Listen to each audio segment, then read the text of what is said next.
তোরা কই পাবি অমূল্য রতন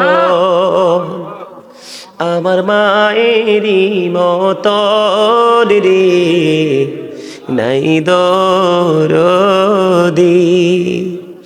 তোরা কই পাবি অমূল্য রতন আমার মায়েরই মতন রে নাই দরদি ভিজা জাগায় মায়ে শুয়া শুকনা জাগায় আমায় রাইকা গো ও সে কত কষ্ট করলেন মায়ে আমার লালনার পালন রে নাই দরদি আমার মায়ে মইরা গেলে আমি কাকে ডাকবো মা বলে মা গো ও সে কত কষ্ট করলেন মায়ে আমার লালনার পালন রে নাই দরদি যে সরজনে কান্দে লয়া আমি কোথায় যাব মাকে নিয়া ও খুলে দাও মায়ের মুখের কাপন দেখি জনমের মতন রে নাহি দরদি অন্ধকার কবরের বাজে কি জানি কি আযাব হবে ও সে মাফ করে দাও আল্লাহ মাবুদ আমার জনম দুঃখিনী মাকে নাহি দরদি তোরা কই পাবি অমূল্য রতন আমার মায়েরই মতন রে নাই দরদি মারহাবা কথাগুলো কি ঠিক না একবার চলে গেলে মায়ের মুখ দেখা যায় যায় মার জন্য বেশি বেশি দোয়া করবেন বাবার জন্য বেশি বেশি দোয়া করবেন জীবিত হোক বা মৃত হোক তীর মারলে তীর মিস করতে পারে সন্তানের হাত মিস আবার ওই দিকে যদি তাকাই পৃথিবীর সবার দোয়া মিস হতে পারে কিন্তু বাবা মার দোয়া মিস এজন্য এটার সাথে আরেকটার কি গভীর প্রেম ও আমার মা নাই আমার বাবা নাই দয়াল রে দয়াল আমার কি মা ডাকার সাদ নাই রে আমার কি বাবা ডাকার সাদ নাই রে বলেন আমার মা নাই আমার বাবা নাই দয়াল রে দয়াল আমার কি মা ডাকার সাদ নাই রে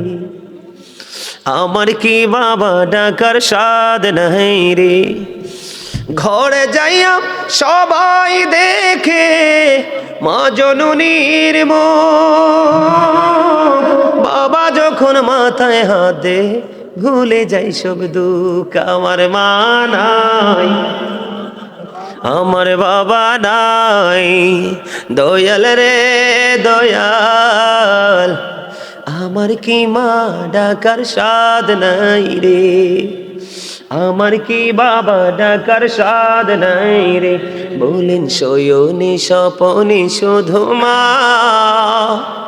তোমার কথা মনে হয় শয়নে স্বপনে শুধু মা তোমার কথা মনে হয় কতদিন দেখি না তোমায় ভুলে কি গেছো আমার ভুলে কি গেছো আমার আদর সোহাগ মাগো, আর কোথা পাবো, কার চলে আমি নিজেকে জড়াবো। আদর সোহাগ মাগো, আর কোথা পাবো, কার চলে আমি নিজেকে জড়াবো। কার কাছে ধরবো মিছে বায়না, তোমার মতো কেহ নাই, শয়নে স্বপনে শুধু মা, তোমার কথা মনে হয়। আমার ভুবন জুড়ে শুধু দুঃখ জ্বালা, কে আর পরাবে আমায় সুখের সে মালা।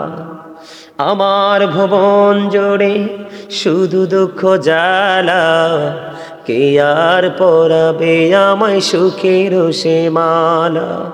কপালে কে দেবে আর কাজলের টিপ, তুমি জেনে ধরায়, শয়নে স্বপনে শুধু মা, তোমার কথা মনে হয়। মা এত বড় নিয়ামত, মায়ের প্রেমিক যে সন্তান মা হারাইছে বন্ধু, সে বুঝে রে পৃথিবীর কেউ নাই ডাক দিয়া ঘরে নেওয়ার। কথা বলেন আছে পৃথিবীতে বন্ধু। গতকালকে আমি বগুড়া থেকে আসার সময় আমার একটা ছেলে, আমার সফর সঙ্গী, সে বলে ভাই আমার বাবা চলে গেছে, এখন আর আমি সারাদিন সারা রাত্র বাইরে থাকলেও কেউ আমাকে একটা মিনিট ফোন দিয়ে জিজ্ঞেস করে না তুই কোথায় আছিস। এটাই বন্ধু বাস্তবতা। মা বাবার প্রেমের ভুবন, এই ভুবনে যদি কোনো সন্তান ঢুকতে না পারে, মা বাবার কলিজার মধ্যে যেই প্রেমের ভবন আছে রে, ওই ভবনে যেই সন্তান ঢুকতে পেরেছে তার জীবনে বন্ধু ভ্রমণ শুরু হবে। মৃত্যুর আগে সেই ভ্রমণ শেষ করতে পারবে না সেই বাগান ভ্রমণ করে। এটা পৃথিবীর সকল কিছুর চাইতে বড় মা বাবার কলিজায় বন্ধু যেই বাগানটা আছে। কিন্তু সন্তানগুলো একটুখানি সুখের জন্য মা বাবার কলিজায় বন্ধু আগুন জ্বালাই দেয়। এই আগুন তোমাকে উপারে বন্ধু পুড়িয়ে ছাই করে দিবে, কোনো দিন তুমি বুঝতে পারবা না। এই কারণে আমি ওই ছোট্ট কালে ক্লাস 9-10 যখন পড়ে একটা গজল লিখেছিলাম বন্ধু বাবা মাকে নিয়ে। কেমনে গেলা পাখি দিয়া মাগো আমায় একা ফেলে, দিবানিশি তুষের আগুন এই হৃদয়ে জ্বলে। বলেন কেমনে গেলা পাখি দিয়া মাগো আমায় একা ফেলে, দিবানিশি তুষের আগুন এই হৃদয়ে জ্বলে। হায়রে কান্দা কান্দা হইছে রে নদী মা, হায়রে কান্দা কান্দা হইছে রে নদী, আমার নয়ন জলে। দিবানিশি তুষের আগুন হৃদয়ে জ্বলে। আদর করে নেইনি গো কেউ আমায় কুলে তুলে, কিছুদিন দর করিয়া যায় যে আবার ভুলে। ঠিক না বেঠি? সন্তানের জন্য চিরস্থায়ী কোল হলো বাবা মার কোল, এর বাইরে আর কোনো কোল নাই যে টেকসই আছে। কথা বলেন না কেন? আদর করে নেইনি গো কেউ আমায় কুলে তুলে, কিছুদিন দর করিয়া যায় যে আবার ভুলে। আমায় নাম দড়িয়া ডাকি দিয়া আর মা,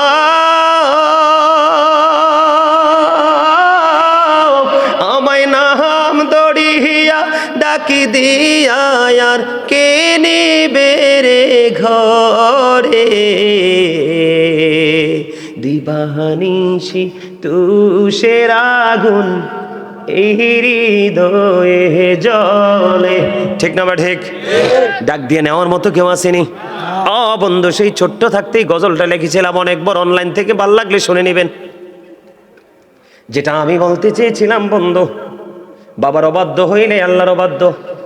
বাবা যা চায় তা দিতে হবে, মা যা চায় তা দিতে হবে, মাকে কষ্ট দেওয়া যাবে না।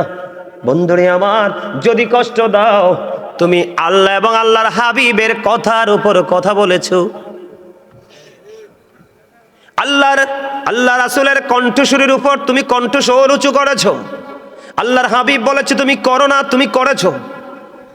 কথা বুঝতে পারছেন নি?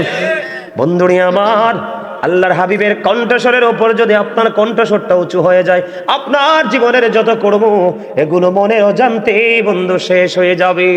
জোরে জোরে বলেন আল্লাহু আকবার। আমি আপনাদেরকে বন্ধু একটা হাদিস শরীফের একটা অংশ বিশেষ আপনাদের সামনে তুলে ধরবো।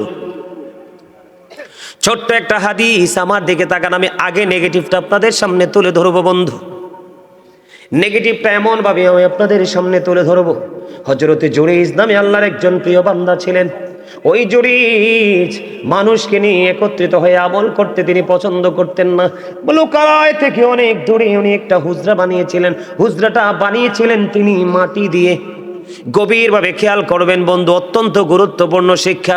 আপনার জীবনে নামাজের সওয়াব আছে, দানের সওয়াব আছে, বন্ধু সব ধরনের নেক আমল আপনার জীবনে আছে, কিন্তু বাবা মার সাথে ভালো সম্পর্ক নাই, আপনার এই আমল কখনোই আল্লাহর দরবারে গ্রহণযোগ্য নয়। পৃথিবীর কোনো আমল আপনাকে আল্লাহ পর্যন্ত পৌঁছাতে পারবে না, যেটা যত তাড়াতাড়ি বন্ধু বাবা মার ভালোবাসা আপনাকে নিয়ে যেতে পারবে। আপনারা এখান থেকে শিখতে পারবেন বন্ধু। অনেক আলোচনা করব, থাকবেন তো? সবাই শুনতে রাজি তো? কে কে শুনতে রাজি হাত তোলেন। মারহাবা।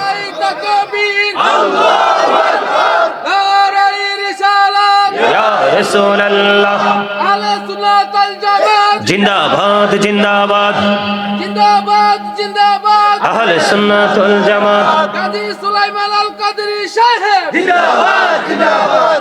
বানেশ্বরের পক্ষ, ধনেশ্বরের পক্ষ থেকে লাল গোলাপ শুভেচ্ছা।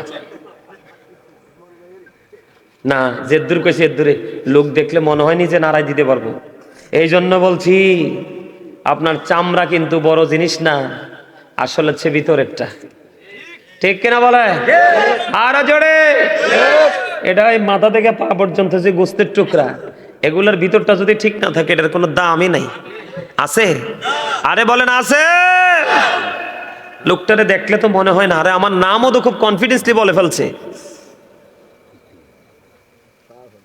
না না, আর লাগতো না কিছু, আর কিছু খান লাগে না।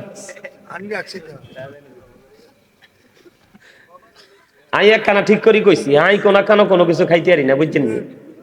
আলহামদুলিল্লাহ গন, আরো জোরে। আমি যত আলোচনা করব আমার হৃদয় তত শীতল হবে। আমি হচ্ছে সেই মানুষ, আমার কলিজা ওয়াজ চলাকালীন চা দিয়ে পানি দিয়ে ভিজানো লাগে না, আমারটা এমনি ভিজে যায়। আমি গল্প বলছি না তো, হাজার হাজার ভিডিও দেখবেন। আমি মদিনাতুল মুনাওয়ারায় গিয়েছি, মক্কাতুল মুকাররমায় গিয়েছি, হজে গিয়েছি। ওখানে গিয়ে আমি রোজাতে গিয়েছি, একদিনও ভাত খাই নাই, শুকনা খাবার খেয়ে, খেজুর আর জমজমের পানি খেয়ে উমরা পালন করে শেষ করে বাংলার জমিনে আসছি। আমি সেই লোক। মারহাবা। আমি কোনো মানুষের বাড়িতে কিছু খাই না।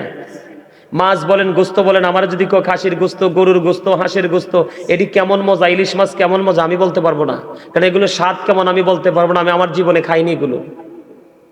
12 মাস নিরামিষ শাকসবজি খাই একমাত্র নিজের ঘরে।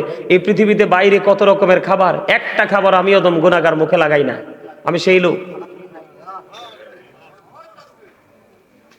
অহংকার করে বলছি না, আল্লাহর দরবারে শুকরিয়া জ্ঞাপন করে বলছি, আল্লাহ যে আমাকে এই যেই তাকওয়াটা অবলম্বন করার মতো ক্ষমতা দিয়েছে, এটা আমি মনে করি এটা আমার জন্য স্পেশাল এক নিয়ামত। জোরে কন আলহামদুলিল্লাহ। আরো জোরে। বিশ্বাস করেন, আমাকে যদি কেউ খাবারের জন্য বিরক্ত করে আমি রাগ করি, কিন্তু আমাকে যদি বলে হুজুর আধা ঘন্টা আরো বাড়াই আলোচনা করেন, আমি খুশি হই। বিশ্বাস করবেন আপনারা? এটা বিশ্বাস হয়? আলহামদুলিল্লাহ বলেন। আমি আল্লাহর রহমত, মদিনাওয়ালার নেগায়, মা বাবার দোয়ায় আমি আসলে সত্যি যত আলোচনা করব ততই আমার হৃদয় শীতল হবে, তৃষ্ণা ততই মিটবে। আমার চা খেয়ে, দুধ খেয়ে, পানি খেয়ে আপনারা দেখবেন চেকিং করে। আমার জীবনে কোনো রেকর্ড নাই যে ওয়াজের ময়দানে 2 ঘন্টা 3 ঘন্টা আলোচনা করেছি। ওই যে তোমরা তো ছিলে, ইসমাইল তোমরা ছিলে না ওই দিন? প্রায় 2.5 ঘন্টার উপরে আলোচনা করছি। খাইছি চা? ও আগে দেখছো? আমার কিছু লাগে না। কনা আমিন, আরো জোরে কনা আমিন, আরো মহব্বতে কনা আমিন। বন্ধুরে আমার, হৃদয় খুলে শোনো, বিশেষ করে তোমরা যুবক।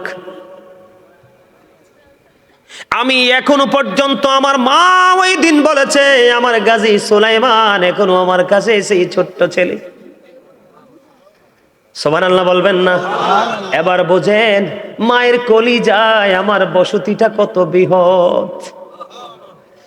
একজন প্রশ্ন করেছিলেন আমার মাকে, আমার মা এক জায়গায় গিয়েছিলেন একটা দাওয়াতে, আমার ফ্যামিলি পরিবার সহ। মা বলতেছে আমি চলে যাই তাড়াতাড়ি, কারণ আমার ছেলেটা প্রোগ্রামে যাবে, তাকে হাদিয়া দিতে হবে। আর একজন প্রশ্ন করেছিল, আপনি কি বললেন এইটা?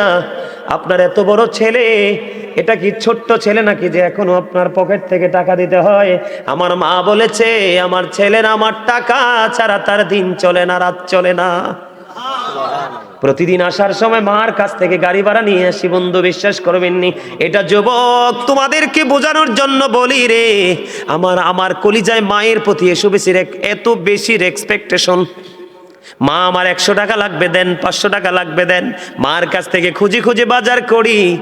মার কাছ থেকে এটাতে আমি অনেক প্রশান্তি পাই। যা করি সবগুলো মুট করে নিয়ে মায়ের কাছে দিয়ে দে। মা কি করেছে এটা দ্বিতীয়বার আর জিজ্ঞেস করি না, মা আপনার কাছে দিলাম, এই টাকাগুলো কি করেছেন, এটা আমি একটা বারের জন্য মাকে প্রশ্ন করি না। কারণ বন্ধু, মা যে কষ্ট আমাকে নিয়ে করেছে রে, সারা পৃথিবী যদি মায়ের কদমে নিয়ে ফালায়, আমার চামড়া চুলে যদি জুতা বানাই দেয়, আমার চামড়া দিয়ে যদি তুষক বানাই দে, তারপরেও তো মায়ের ঋণ আমি শোধ করতে পারবো না।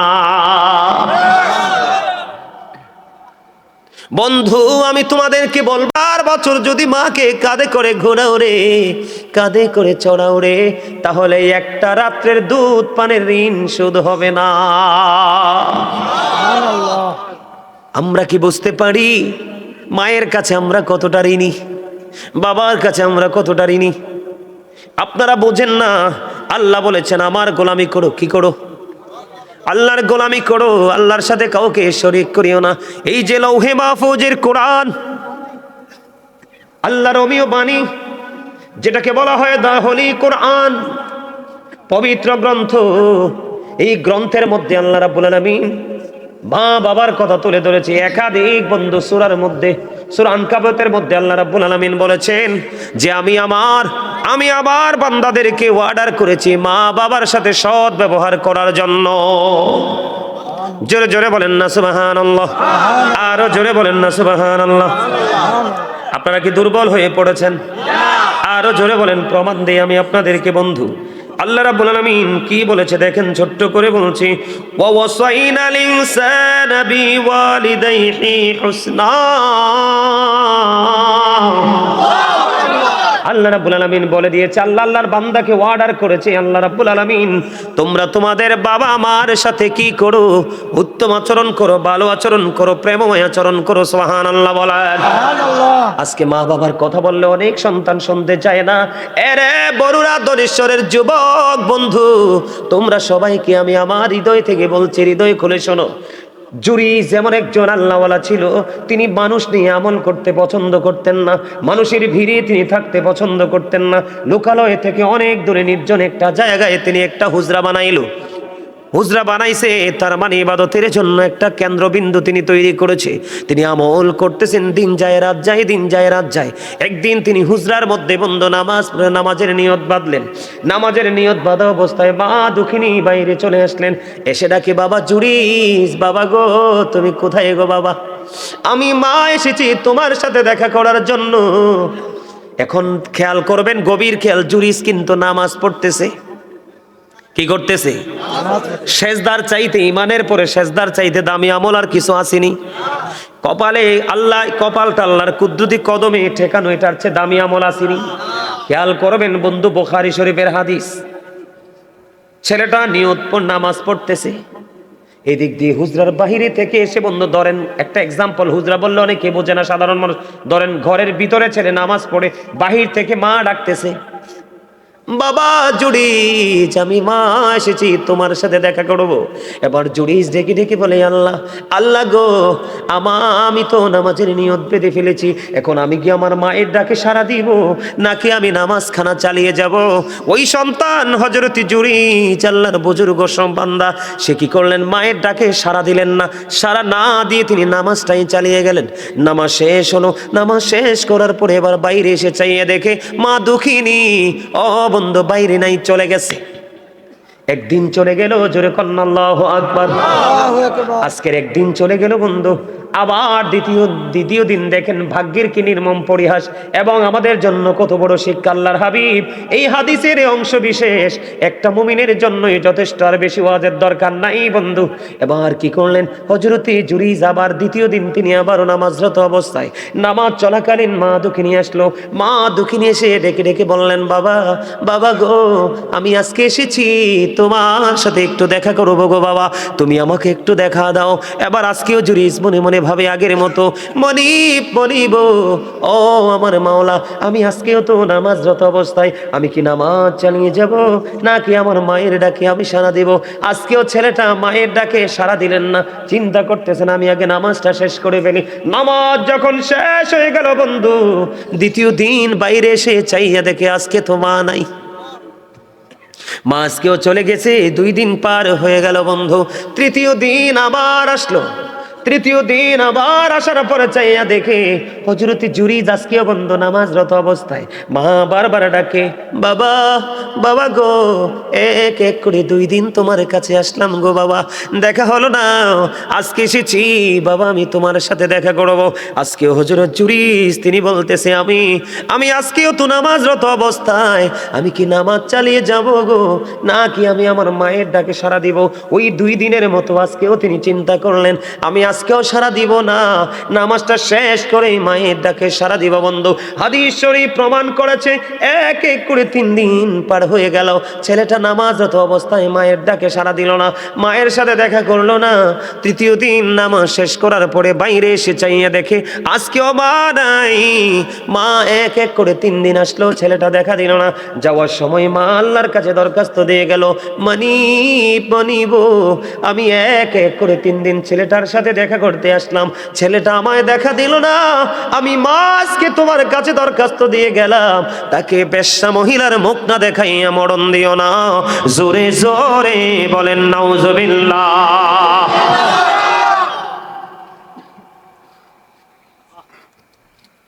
এবার আশ্চর্য ধরনের ঘটনা বন্ধু, মা কি করলো? দোয়া তো বড় দোয়া করে চলে গেল। পাশেই বসবাস করতো এক বেশ্যা মহিলা, মহিলার পেটের মধ্যে বাচ্চা। ধীরে ধীরে ওই বেশ্যা মহিলার গর্ভ থেকে সন্তান প্রসব করলো। করার পরে মানুষ তাকে প্রশ্ন করলো, তুমি সন্তান তুমি কোত্থেকে নিয়ে এসেছো? বন্ধু আফসোস লাগে রে, এই পৃথিবীর সন্তান, ও বন্ধু এই পৃথিবীর সন্তানগুলোর কি অবস্থা হবে রে? বেশ্যা মহিলার যখন সন্তান পৃথিবীতে আসলো, মানুষ তাকে প্রশ্ন করতে লাগলো, তুমি সন্তান তুমি কোত্থেকে নিয়ে এসেছ? এবার এই বেশ্যা মহিলা একটা ডাক দিয়ে বলল, এই সন্তান আমি এনেছি ওই জুরিজ থেকে। জোরে জোরে বলেন না নাউজুবিল্লাহ। একবার বলেন আল্লাহু আকবার। আল্লাহর দোয়া মায়ের দোয়া আল্লাহ কবুল করছেনি। এবার দেখেন ছেলেটার পাওয়ার বোঝানোর জন্য, এত পাওয়ারফুল সন্তান হওয়ার পরেও মায়ের অভিশাপ দিতে লাগতে দেরি হয় নাই। অথচ এই সরল মনা জুরিজ, আল্লাহওয়ালা জুরিজ, ও বন্ধু তাকে একজন সুফি বা সাধক আমি বলতে পারি, ওই জুরিজ এই সম্পর্কে কিছুই জানে না। সরল মনা জুরিজ যখন শুনতে পাইল এই বাচ্চাটা বেশ্যা মহিলার গর্ভে জুরিজ থেকে এসেছে, বন্ধু তৎকালীন সময়ে মানুষগুলো পাগল পারা হয়ে গেল, পাগল দেওয়ানা হয়ে গেল বন্ধু। এবার জুরিজের কাছে চলে আসলো, জুরিজের হুজরাটা ভেঙে ফেললো, জুরিজকে প্রহার করা শুরু করলো, তাকে হুজরা ভেঙে টেনে হেসড়ে তার হুজরা থেকে বের করা হলো। আর জরল মনা জুরিজ ডেকে ডেকে বলে, বন্ধু তোমরা আমাকে বলো না আমি কি অপরাধ করেছি? কয় তোমার অপরাধ হলো ওই বেশ্যা মহিলার সাথে তুমি অবৈধ মেলামেশা করে বেশ্যা মহিলাকে তুমি গর্ভে সন্তান দিয়েছো। এবার আল্লাহওয়ালা জুরিজ, এবার দেখেন আমি সন্তান, তোমরা ভাই বাবা আমি তোমাদেরকে বোঝাচ্ছি, সন্তানটার এত বড় বুজুর্গ ছিল, এত পাওয়ারফুল ছিল সন্তানটা, এত বড় বুজুর্গ ছিল। এবার সরল মনা জুরিজ বন্ধু নামাজ পড়লেন, নামাজ পড়ার পরে এবার তিনি ডাক দিয়ে বললেন, এ বাচ্চাটাকে আমার কাছে নিয়ে আসো। অসংখ্য মানুষ ওই জুরিজের এই সিমটম দেখার জন্য চলে আসলো, জুরিজ যে অপকর্ম করেছে সেটার অবনতি দেখার জন্য আসলো। মানুষগুলো বন্ধু পলকিন দৃষ্টি দিয়ে তাকিয়ে আছে। এবার জুরিজ বন্ধু নামাজটা শেষ করলো, নামাজ শেষ করার পরে বললো, বাচ্চাটাকে আমার কাছে নিয়ে আসো। বাচ্চাটাকে যখন তার কাছে নিয়ে আসা হলো, এবার জুরিজের বরকতময় হাত ওই বাচ্চাটার পেটটার উপর রেখে বাচ্চাটাকে একটা ডাক দিয়ে বললো, বাবু বাবু বলো না তোমার বাবাকে। এবার বন্ধু ছোট্ট মাসুম বাচ্চা, নবজাত শিশু, এবার ওই শিশুর অটোমেটিক্যালি জবান খুলে গেল। ও বন্ধু যেমনি জবান খুলে গিয়েছিল ঈসা রুহুল্লাহর, সুবহানাল্লাহ বলেন না, তেমনি ভাবে ওই অবলা ছোট্ট শিশুটার জবান খুলে গেল। এবার ওই ছোট্ট শিশু জুরিদের হাত পেটটার উপর রাখতে দেরি ছোট্ট শিশু ডাক দিয়ে বলল, ওই রাখাল আমার বাবা। জোরে জোরে বলেন না সুবহানাল্লাহ, একবার পড়েন আল্লাহু আকবার। এখান থেকে কিছু বুঝতে পারছেন নি আপনারা? জুরিজের পাওয়ার আসেনি, মর্যাদা আসেনি। যার মর্যাদাকে বৃদ্ধি করার জন্য ছোট্ট বাচ্চার জবান দ্বারা প্রমাণ করে দেয় আমার আল্লাহ কতটা আল্লাহর প্রিয় বান্দা। কিন্তু মা যে দোয়া তোর করে দিল, 3 দিন করে দেখা করতে আসলাম, দেখা দিলা না। বেশ্যা মহিলার সাথে তোমাকে কি করতে হবে? যুক্ত হতে হবে। হইছে কি হইছে না? আরো জোরে বলেন। পরে তৎকালীন সময় মানুষগুলো জুরিদের হাত চুমু খেতে লাগলো, জুরিদের সঙ্গ প্রত্যঙ্গ চুমু খেতে লাগলো। আবার বলল, রে জুরিস আমরা অন্যায় করেছি, তোমার এই হুজরাটাকে আমরা স্বর্ণ দিয়ে আবার বাধাই করে দিব। জুরিস বলল, না না আমার স্বর্ণের কোনো লালসা নাই রে, আমাকে তোমরা মাটি দিয়ে হুজরাটা বানায়া দাও। কত বড় তাকওয়া, কত বড় আল্লাহওয়ালা হযরত জুরিস। তারপরেও মাকে কিন্তু সে গালি দেয় নাই, বকা দেয় নাই, শুধু দেখা করতে আসছে, সন্তানকে দেখা দিল না। আল্লাহ রাব্বুল আলামিনের কাছে দরখাস্ত দিল, কবুল হয়ে গেল। এই যুগের ছেলেদের কিন্তু অত বড় বুজুর্গি নাই, এত বড় তাকওয়া নাই। তারা কোথায় আছে, কোথায় থাকবে, কোথায় যাবে সেটার খবরও নাই। তাহলে আপনারা বলেন, এই সন্তানের প্রতি যদি বাবা মা বিরক্ত হয় তাদের কোনো উপায় থাকবে না। এমনি পাবে বন্ধু, মায়ের অভিশাপে যেমনি, আমার দিকে তাকান, মায়ের অভিশাপে যেমনি সন্তানটাকে হয়ে গেল, বিপদ থেকে বন্ধু বিপদে পড়ে গেল, ঠিক তেমনি ভাবে আমি আপনাদেরকে বলি আরেকটা হাদিস শরীফ বন্ধু, এটাও বুখারী মুসলিম শরীফের মধ্যে এসেছে। বলবো নাকি শেষ করে দিব? হ্যাঁ, আরো শুনবেন? চলবে? অত্যন্ত মজার একটা ওয়াজ বন্ধু, অত্যন্ত মজার একটা হাদিস। এখান থেকে সত্যিকারের মুমিন যারা রে, ও বন্ধু আপনাদেরকে আমি এর মাঝখান দিয়ে আরেকটা মেসেজ দিয়ে দিই। আপনারা হয়তো অনেকে এমন থাকতে পারেন, একটা সময় গরিব ছিলেন, এখন আপনার দৌলত হয়েছে, সম্পদ হয়েছে, কিন্তু মা দুঃখিনী তো পৃথিবীতে নাই, বাবা তো পৃথিবীতে নাই। এখন আপনি মনে মনে চিন্তা করেন, হুজুর আমার বাবা মা পৃথিবীতে যখন ছিল গো, আমার তো দৌলত ছিল না, এখন মা বাবা তো পৃথিবী থেকে চলে গেল, আমাকে আল্লাহ দৌলত দিয়েছে, আমি তো বাবা মাকে ভালোবাসতে পারি না, আমি আমার মা বাবাকে ভালোবাসতে চাই। সবার পরে আমি কোনভাবে ভালোবাসবেন মৃত বাবা মাকে, আমি সেই টেকনিকটাও শিখাই দিয়ে যাব।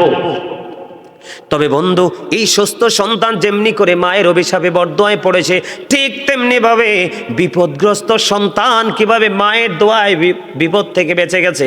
বুখারী এবং মুসলিম শরীফ থেকে একটা হাদিস শরীফ, বনী ইসরাইলের 3 জন লোক আমার দিকে তাকান, আমি রাবির নামটা বললাম না। বনি ইসরাইলের 3 জন লোক বন্ধু, তারা ভ্রমণে বের হলো, সফরে বের হলো।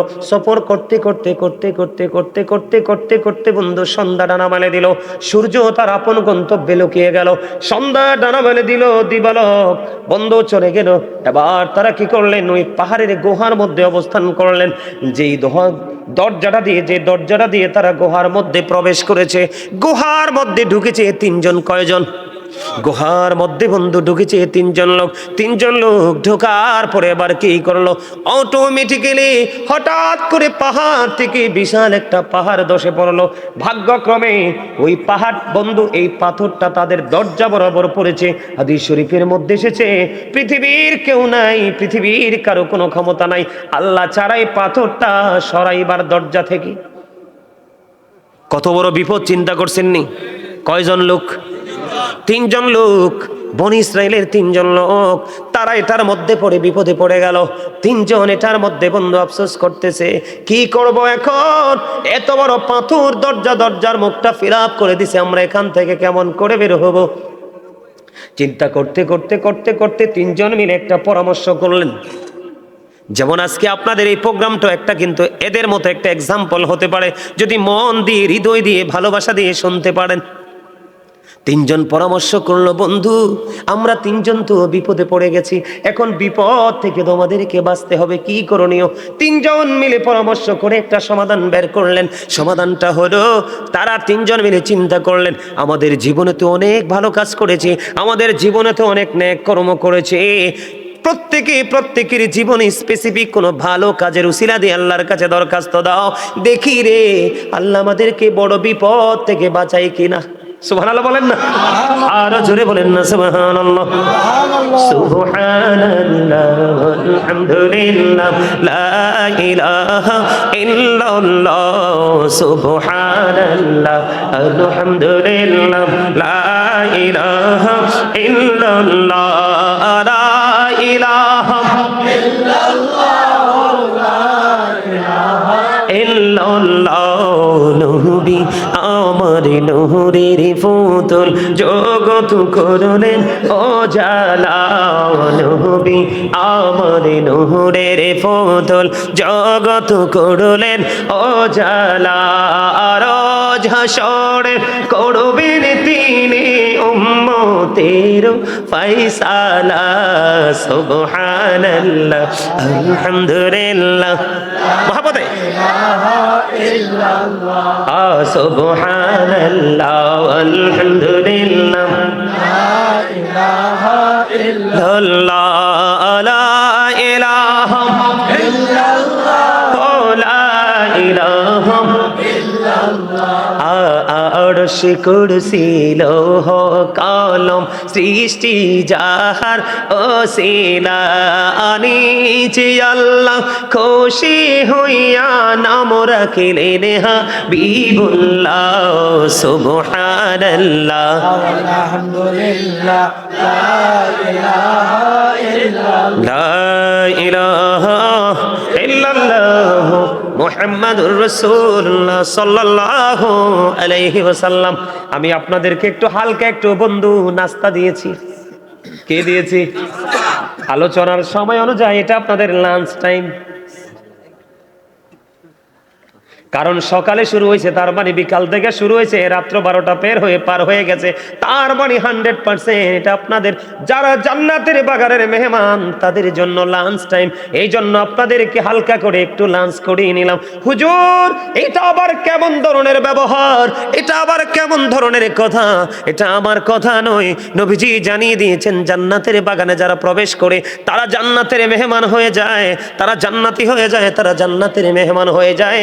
জান্নাতের মেহমানদের জন্য খাবার হলো সুবহানাল্লাহ আলহামদুলিল্লাহ লা ইলাহা ইল্লাল্লাহ, সুবহানাল্লাহ আলহামদুলিল্লাহ লা ইলাহা ইল্লাল্লাহ, লা ইলাহা ইল্লাল্লাহ, লা ইলাহা ইল্লাল্লাহ, লা ইলাহা ইল্লাল্লাহ মুহাম্মাদুর রাসূলুল্লাহ সাল্লাল্লাহু আলাইহি ওয়াসাল্লাম।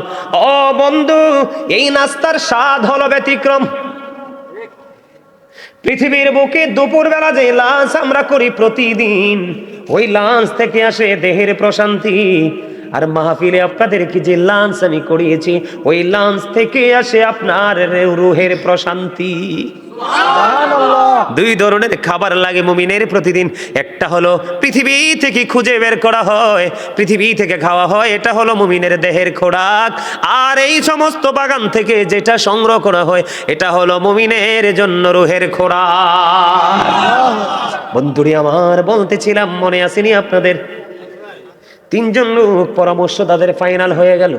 এর মধ্যে বন্ধু একজন সিদ্ধান্ত করলো, আমার জীবনে এমন একটা কর্ম আমি করেছিলাম যেটা একমাত্র আল্লাহ রাব্বুল আলামিনকে পাওয়ার আশায়। কর্মটা হলো কি, একটুখানি বলে দেই, না হয় বুঝবেন না।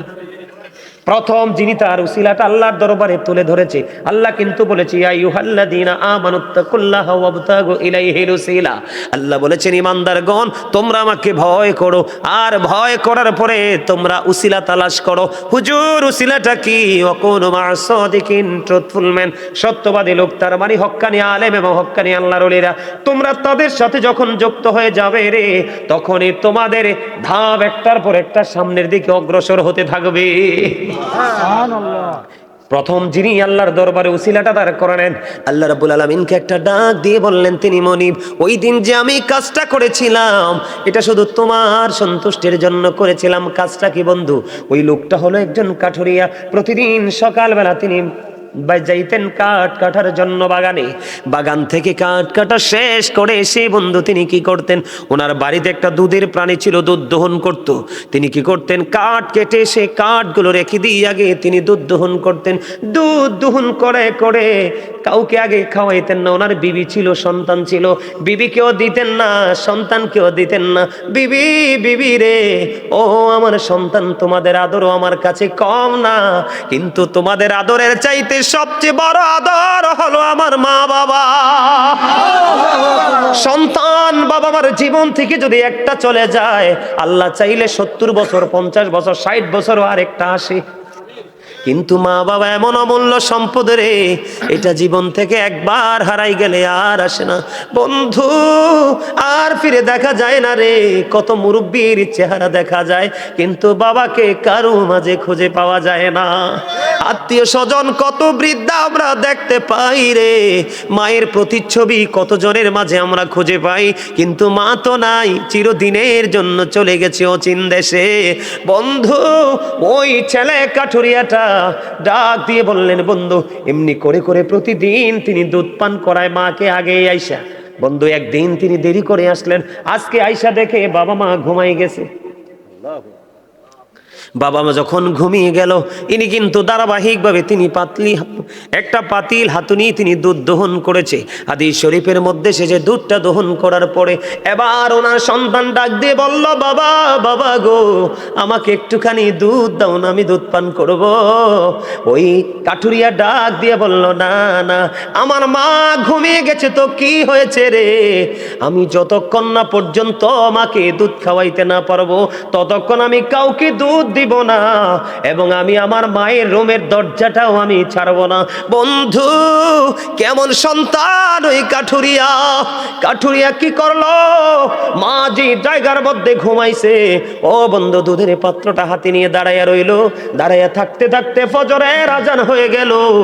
মা দুঃখিনী বন্ধু উজু বানাইলো। উজু বানাইয়া যখন ফ্রেশ শেষ হয়ে গেল, ওই কাঠুরিয়া আগে তার মাকে দুধ পান করাইলো। এই যে দুধ পান করিলেন, সন্তানকে দিলেন না, বিবিকে দিলেন না। সন্তান অনেক বেশি ডাকাডাকির করার পরে বাবার মনটা গলাইতে পারলো না। ওই দিন ওই কাজটা শুধু করেছি আমি একটা মাত্র কারণে, ওই যে আল্লাহ বলেছেন অবিল ওয়ালিদাইন ইহসানা, মা বাবার সাথে মিষ্টি মধুর সৎ আচরণ করো। আমি আল্লাহ সেদিন এই ব্যবহার করেছিলাম তুমি মালিকের খুশি করার জন্য। ওই দিনের আমল যদি তুমি কবুল করে থাকো, ওই দিনের গোলামি যদি তুমি কবুল করে থাকো, তাহলে আমাকে আজকের এই বিপদ থেকে উদ্ধার করো। বন্ধু, ও বড়রা, ধনীশ্বরের ভাই, আমার বাবা গো, আমার মা বোনদেরকে ডেকে ডেকে বলছে গো, হৃদয়ের জানালাটা খুলে দাও, বাবা মা কেমন একটু বুঝে নাও। এবার কি করলেন বন্ধু, আল্লাহর কুদরতে সন্তান যখন দোয়া করলেন, দোয়া শেষ হইতে দেরি রে, চাইয়া দেখে পাথরটা আল্লাহর কুদরতে একটুখানি সরে গেছে। কিন্তু হাদিস শরীফের মধ্যে এসেছে কিন্তু সরে গেলে লাভ হবে না, কিন্তু বের তো হওয়া যাবে না। একটুখানি সরে গেছে বটে, কিন্তু বের হওয়ার কোনো সুযোগ নাই। এবার দ্বিতীয় ব্যক্তি খেয়াল করবেন, এটা বর্তমানে আমাদের সমাজের সবচেয়ে বেশি নোংরামি। একটা অপশন, আরো দুইটা আছে কিন্তু এটা এই আলোচনার সাথে না। তারপর আমি আপনাদেরকে একটুখানি শোনাই বন্ধু, শুনবেন তো। দ্বিতীয় ব্যক্তি কোন উসিলা দিয়ে আল্লাহর কাছে সাহায্য চাইলেন? দ্বিতীয় ব্যক্তির আচরণ ছিল কেমন জানেননি? উনি ওনার একজন চাচাতো বোনকে তিনি খুব ভালোবাসতেন এবং ফিজিক্যাল মিলামেশার জন্য চেষ্টাও তিনি করেছেন, কিন্তু কোনোভাবেই তিনি মেয়েটাকে রাজি করতে পারে না। একটা সময় পৃথিবীর বুকে বন্ধু দুর্ভিক্ষ শুরু হয়ে গেল। দুর্ভিক্ষ যখন শুরু হয়ে গেল, দুর্ভিক্ষ শুরু হয়ে যাওয়ার পরে এবার তিনি ওই মেয়েটাকে 200 দিরহাম দিলেন। কয় দিরহাম? 200 দিরহাম দিলেন। ওই মেয়েটাকে 200 দিরহাম দিলেন এবং তার যে মনের আশা আকাঙ্ক্ষা পূরণ করার জন্য একেবারে মেয়েটার কাছাকাছি চলে গেল। খেয়াল করবেন যুবক, তোমরা আজকে এখান থেকে শিক্ষা নাও। যুবকটা মেয়েটার একবারই কাছাকাছি চলে গেল। দেখবেন ইমানদারের ইমানি জজবা কত শক্ত। আল্লাহর হাবিব বলেছে, হাদিস শরীফের মধ্যে এসেছে, যেখানে বেগান একজন পুরুষ এবং বেগান একজন নারী থাকে, এখানে তৃতীয় পার্সন থাকে শয়তান, ওখানেই জিনা ব্যভিচারের সম্ভাবনা বেশি থাকে। কিন্তু বন্ধু দুজনকে পরিচয় আছে, একজন আরেকজনকে কাছে পেতে চায়। কিন্তু বন্ধু সবচেয়ে বড় মজার খবর হলো গো, আপনি একটুখানি নজর দিয়ে চাইয়া দেখেন, ছেলেটা মেয়েটার একবারে কাছাকাছি গেছে। আমি আর অত কাছে গেছে সেটা বলতে চাই না, লজ্জাজনক বিষয়, আমার কাছে খারাপ লাগে। তার মানে একেবারেই ছেলেটা মেয়েটার কাছাকাছি চলে গেল। মেয়েটা এতটাই আল্লাহওয়ালা ছিল, আল্লাহ রাসূল প্রেমিক ছিল। মেয়েটা ওই দ্বিতীয় ব্যক্তিকে একটা ডাক দিয়ে বলল, না না, তুমি আমার ইজ্জত হরণ করে নিয়ে যাও না।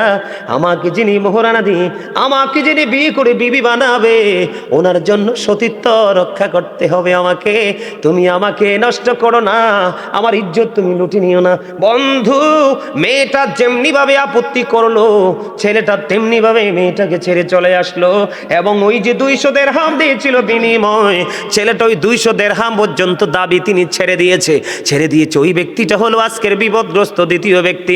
ওই ব্যক্তিটা আল্লাহর কাছে দরখাস্ত করে দিলেন, মালিক, ওই দিন আমি অপরাধের এত কাছাকাছি গিয়েছিলাম, ওখান থেকে আমি ফিরে এসেছি। মালিক, ওখান থেকে আমি সেদিন ফিরে এসেছিলাম শুধুমাত্র তুমি আল্লাহর কথা ভেবে, তুমি আল্লাহর দিদারের আশায়, তোমার সন্তুষ্টির জন্য। ওই দিনের আমল যদি তোমার দরবারে কবুল হয়ে থাকে গো, আজকে আমাকে এই বিপদ থেকে তুমি বাঁচাও। দোয়া শেষ হইতে দেরি বন্ধু গো, দোয়াটা শেষ হইতে দেরি, সঙ্গে সঙ্গে পাথরটা আরো একটু সরে যেতে দেরি করলো না। জোরে জোরে বলেন না সুবহানাল্লাহ। সুবহানাল্লাহটা কিন্তু মজা হয় না। আমার ওয়াজ কিন্তু আমি শেষ করে দিচ্ছি, আজকে চলে যাব। হয়তো বা আপনার আমার জীবনে অনেকেরই মাহফিলটা শেষ হতে পারে। এমন ভাবে মাহফিলটাতে বসুন বন্ধু, মনে করুন এটা আমার জীবনের শেষ মাহফিল, তাহলে এখান থেকে গুনাহ মাফ নিয়ে যেতে পারবেন। যদি মনে করেন এটা আমার জীবনের শেষ মাহফিল, তখন আপনার মধ্যে মানসিকতাটাই অন্যরকম হয়ে যাবে। আপনার মধ্যে এক বিকট পরিবর্তন আসবে, আপনার মধ্যে তাকওয়া চলে আসবে, আপনি অহংকার মুক্ত হয়ে যাবেন। আর যেই ব্যক্তি, যত বেশি একটা ব্যক্তি অহংকার মুক্ত রে, তার কাছে তত বেশি আল্লাহর রহমতটা যুক্ত হয়ে যায়। পাথরটা একটুখানি সরে গেল। এটার সাথে আমি আরেকটা ছোট্ট নিয়ামতে পরিপূর্ণ একটা ঘটনা যুক্ত করতে চাই, যেটা খলিফাতুল মুসলিমিন হযরতে ওমর রাদিয়াল্লাহু তাআলা আনহুর জামানায় ঘটেছিল। একজন যুবক, একটা যুবতী একটা যুবককে ভালোবাসতো। প্রতিদিন এই মেয়েটার বাড়ির উপর দিয়ে ছেলেটা নামাজ পড়তে যাইতে একদিন এশারের নামাজের সময় হলো। নামাজ শেষ করে ফেরার পথে যখন বন্ধু বাড়িটার উপর দিয়ে আসতে চাইলো, মেয়েটা এমন ভাবে ছেলেটাকে প্রেম আকাঙ্ক্ষা দেখাইলো, ছেলেটা হয়ে মেয়েটার ঘরে গেল। যাওয়ার পরে বন্ধু ছেলেটার অন্তরে কি হলো? আল্লাহর কাছে দাঁড়াইতে হবে, হিসাব দিতে হবে। তার মধ্যে এই ভয় কম্পন শুরু হয়ে গেল। ওই ছেলেটা সঙ্গে সঙ্গে বেহুশ হয়ে মাটিতে পড়ে যায়। ওমা সুবহানাল্লাহ বলেন না। একটা ছেলে যৌবনে পরিপূর্ণ ভরা, এইরকম একটা ছেলে একটা মেয়ে দুজন একবারে কাছাকাছি হয়ে গেছে, কিন্তু ছেলেটা মেয়েটার কাছে গিয়ে বেহুশ হয়ে গেছে। আপনারা কি বিষয়টা সহজ মনে করেছেন? আরে না, অত্যন্ত ভাবার একটা বিষয়। খেয়াল করেন আমার কথাটা। ছেলেটা বন্ধু বেহুশ হয়ে গেল। পাগল পারা হয়ে গেছে। আপন স্বজনেরা খুঁজতে খুঁজতে মেয়েটাকে ছেলেটাকে মেয়েটার ঘরে এসে পাইলো। পাওয়ার পরে বাবা বাড়ি নিয়ে গেল। বাড়ি নিয়ে যাওয়ার পরে ছেলেটাকে প্রশ্ন করলো, বাবা গো, তুমি কেন গিয়েছিল ওই মেয়েটার ঘরে? আবার কেনই বা তুমি অজ্ঞান হয়েছো, সেন্সলেস কেন হয়ে গেলা? বাবা বাবা গো, প্রতিদিন এই মেয়েটা আমাকে প্রেম আকাঙ্ক্ষা দেখায়, আজকে কেন যে আমি চলে গেলাম? যাই হোক, আমি চলে গেছি বাবা। মেয়েটার কাছাকাছি যখন গেলাম, আমি দেখতে পাইলাম একেবারে নোংরা একটা সময়ের দিকে আমি এগিয়ে যাচ্ছি। তখন আমার মনের মধ্যে আমার মালিকের কথা মনে হলো, আমার মালিকের দরবারে দাঁড়াতে হবে গো, কেমন করে আমি চক্ষুটা দেখাবো আল্লাহকে? এই ভয়, এই চিন্তায় আমার মধ্যে একটা আলাদা একটা অনুভূতি চলে আসলো। আমি বেহুশ হয়ে গেছি গো বাবা। এই কথা বলার পরে ছেলেটা পুরো বিস্তারিত বন্ধু ঘটনাটা বলে ফেললো। বলার পরে আবার পুনরায় সঙ্গে সঙ্গে সে বেহুশ হয়ে যায়। আর এই বেহুশের সবার সামনে তাৎক্ষণিকভাবে সে মারা যায়। ইন্না লিল্লাহি ওয়া ইন্না ইলাইহি রাজিউন। ছেলেটা বেহুশ হয়ে গেল এবং ইন্তেকাল করলো। ইন্তেকাল করার পরে তার কাফন দাফন সবকিছু হয়ে গেল। হওয়ার পরে হযরতে ওমর রাদিয়াল্লাহু তাআলা আনহুকে জানানো হলো। ওমর রাদিয়াল্লাহু তাআলা আনহু খবর পেয়ে চলে আসলেন। চলে আসার পরে বন্ধু এই ছেলেটার কবরের পাড়ে চলে গেলেন। কবরের পাড়ে গিয়ে তিনি বন্ধু ছেলেটার জন্য দোয়া করলেন আর বলতে লাগলেন, যিনি অপরাধ করতে গিয়ে আল্লাহর কথা মনে করে আল্লাহর দরবারে দণ্ডায়মান হতে হবে, আল্লাহর দরবারে হিসাব দিতে হবে, এই ভয় কারো হৃদয়ে ধারণ করে কেউ যদি অপরাধ থেকে বেঁচে থাকে, তাহলে আল্লাহ রাব্বুল আলামিন খুশি হইয়া ওই বান্দার জন্য 2টা জান্নাত বরাদ্দ করে দেয়। হযরত ওমর বলতেছে বন্ধু, হযরত ওমরের বক্তব্য চলতেছে। এই চলতে চলতে কিছুক্ষণ আগে বন্ধু, কয়েক ঘন্টা আগে ছেলেটাকে দাফন করা হলো। ওই যুবক ছেলের কবর থেকে আওয়াজ বের হয়ে আসতেছে। হযরতে ওমর রাদিয়াল্লাহু তাআলা আনহুকে ডাক দিয়ে বললেন, খলিফাতুল মুসলিমিন, আপনার কথা সত্য, আমার কবরে দাফন করার সঙ্গে সঙ্গে আমি 2টা জান্নাতে পেয়ে গেছি। আপনি যত বেশি নেইমারকে ভালোবাসবেন আপনার চরিত্র তত খারাপ হবে। আপনি যত বেশি মেসিকে ভালোবাসবেন আপনার চরিত্র তত খারাপ হবে। আপনাকে বলবে ভেরি 100% ক্যারেক্টারলেস, কথা কয় না? আর যত বেশি আলেমের কাছে আসবেন আপনার প্রিয় হতে হবে আলেম, যিনি এলেম ওনার মধ্যে যোগ্য আছে। আপনি যত একজন আলেমের সাথে ভালোবাসবেন, আলেমের ভালোবাসা মানে তাকে পাঞ্জাবি কিনে দেওয়া না, আলেমের ভালোবাসা হলো তার কথাগুলোকে ফলো করে বাস্তবায়ন করা। হ্যাঁ বলো হুজুর, দিতে পারবো না? দিতে পারবেন, সব দিবেন, তবে আপনার মধ্যে থাকতে হবে সবার আগে আমার ভালোবাসার মানুষকে আমি ফলো করব। কথা কি বুঝেন নাই? আমার এমন কিছু লোক আছে